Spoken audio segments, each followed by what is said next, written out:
The one guy that had some special interest that I know of that tried to get me to change my views on something that was generous and gave me money was Donald Trump. To subject my wife into the middle of a raucous political conversation was completely inappropriate, and I hope you apologize for that, Donald. Well, I have to tell you, I hear phenomenal things. I hear your wife is a lovely woman. She is. I She's don't fantastic. know her, and this she is a total absolutely the love of my life, and she's right here. And why don't you apologize for her? No, I won't right do that now. because I said nothing wrong, but I do hear she's a lovely woman. Your brother's administration gave us Barack Obama because it was such a disaster those last 3 months that Abraham Lincoln couldn't have been elected. You know what? As it relates to my brother, there's one thing I know for sure. He kept us safe. I don't know if you remember, Donald. Some suggesting that was the biggest applause line of the night last night. Jeb Bush, a lot at stake here, coming down hard on Donald Trump. Not backing down, scoring some points at times, and with millions watching, it was time for him to show that he has what it takes, and he knows that clearly. Former Florida Governor, presidential candidate Jeb Bush, live now in Bakersfield, California. And Governor, good to have you back here in America's Newsroom, and good morning to you after a short night last night. Good morning to you, too. It's beautiful here. I heard you say to NBC late last night that you took him on, meaning Donald Trump. Was that your strategy? Well, first of all, the stage was so close, it was impossible not to ignore him. He was literally 6 inches away. And he has said a lot of things about a lot of people that aren't true.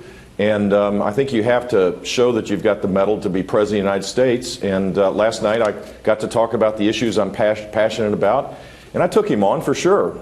And he's just wrong on a few things. And he could be a great guy, I have no clue. But he's wrong on some big things related to the presidency. He repeatedly says that you're a nice guy. Do you not know him that well? No, I've met him. I met him once at a fundraiser where he, I guess, apparently afterwards I find out that he thinks he can buy politicians. He wanted casino gambling in Florida, and I killed it.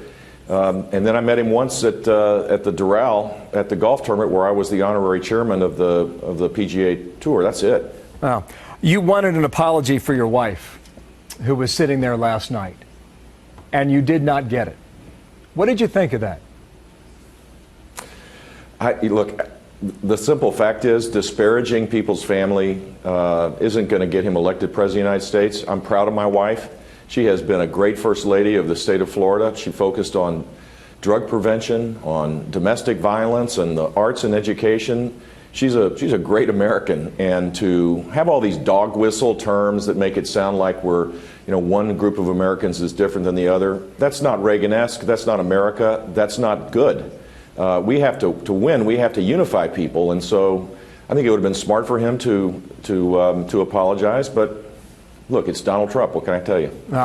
We just played the clip of him going after your brother and his record. Did you expect that? I don't know. I didn't know what to expect. I had a chance to lay out my vision for a high-growth strategy for our country. That's why I was motivated. Look, we could be growing at 4% per year, not 2% per year. People would be lifted out of poverty. The middle class would get a pay increase for the first time in a long while. That's my focus. It really isn't about Donald Trump. Well, your poll numbers took a hit after Cleveland. I know you know that. And you're about to spend millions of dollars on an advertising blitz. Specifically, Governor, what is it that you think you need to address on your campaign right now? What is that? Nothing. We're just going to keep working hard with a hopeful, optimistic message. People know that I have the leadership skills to be president of the United States. I believe in a strong foreign policy that will keep us safe, and economic policies that will lift people up. I'm going to talk about my tax reform proposal that is the most provocative pro-growth tax reform proposal that's been in existence for 20 years. And millions of people will get a pay cut or get a cut in their taxes. 40 million people will get a 33% cut. Corporate tax rates down to 20% that will allow us to compete with anybody, including China. That's the message that I take each and every day out to the people of this country. Back to the question, though, about being more aggressive. You have heard that. How did you think it went last night? I mean, if you were to grade yourself, it went great. What do you think? It went great. I was aggressive like I always am. The idea that somehow I'm not aggressive. Look, I was governor of the state of Florida for 8 years. I worked 80 hours a week. The ever-ready thing isn't, I didn't make that up. That was the nickname I had. I'm a hard-working person on behalf of people. It's not about me. It's not about the big personalities on that stage last night. It's about people that are really struggling right now. And I have a heart for them, and I have energy for them, and I'll keep expressing that love of country and the belief that we can rise up again. It was around 11 o'clock Eastern time on our coast when you said this about that. Ever ready. It's very high energy, Donald.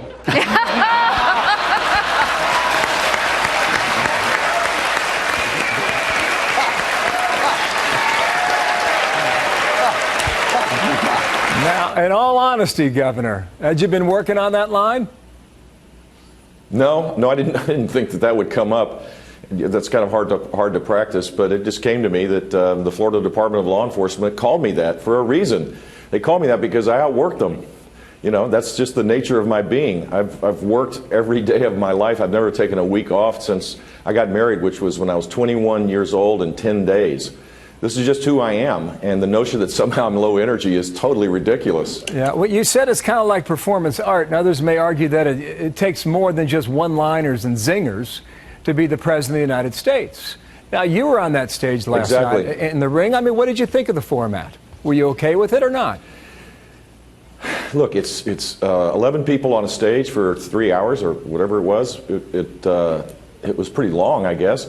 But here's the deal. There's all sorts of ways that we're tested when we run for president, not just in debates, but a lot of other ways. And the cumulative effect of this is it's a process that shows that you have the toughness, the fortitude, the compassion, all the skills of leadership necessary to be president. So I do this joyfully. This is not something that is difficult at all. The format of the debates, the first two debates, has been about how to compare and contrast between candidates. At some point, the field will narrow, and we'll talk deeper about the issues that really matter to Americans. And I'm looking forward to that as well. We caught a moment here right before the debate began last night. I just looking for an explanation for you standing on your tippy toes right there. Were you looking for someone, or were you looking to be a little taller than the guy to your right? I was looking over the press to see where my wife was sitting because she's the love of my life, and I just need to have eye contact with her before we started.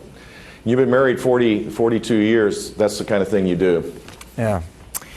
Governor, thank you for your time. I know the schedule is packed from here on out, but at the moment, do you have any concerns for what your standing is right now in this campaign?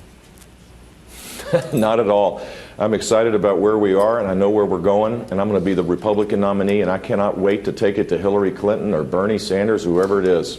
We'll speak again down the road. Thank you to Jeb Bush, the governor of Florida, former governor, Bakersfield, California today. Thank you, sir, for your time. Thank you.